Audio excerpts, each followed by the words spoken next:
topic. What is earnest money? It is a deposit that a buyer submits with an offer to show how serious they are about purchasing the property.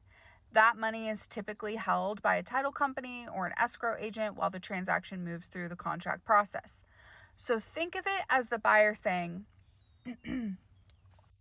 Hello. I would like for you to take your house off of the market while I complete inspections, financing, paperwork, and the thousand other things that happen during real estate transaction. Now, the question that everybody asks is how much earnest money should you put down? So, there's no universal rule, but there is an industry standard. Commonly, you're going to see 1% of the purchase price.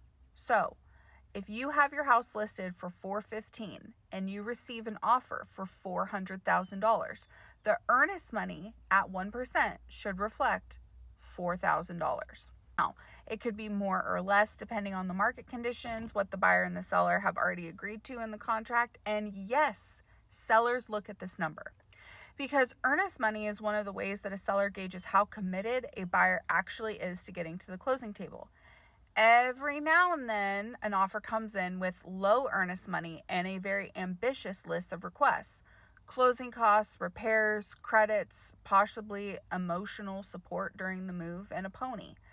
So when a seller sees these big concessions paired with tiny earnest money deposit, it can make them take a pause. From the seller's perspective, it can feel a lot like saying, I would like for you to take your home off of the market, negotiate with me, give me these lists of demands, and in exchange, I've provided you a roughly financial equivalent of a dinner at Applebee's. so let's talk about what actually happens to the earnest money.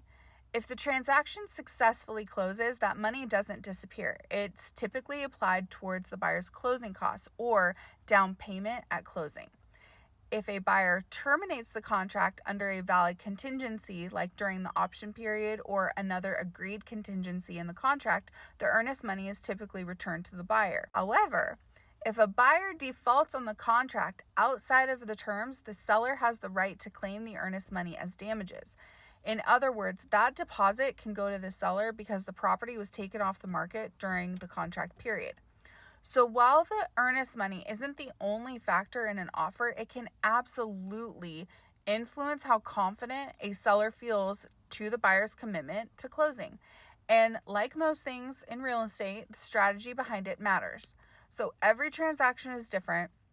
If you're buying or selling, it's always good to talk through these strategies or ideas with your local real estate professional, not your cousin who bought a house 30 years ago for $1.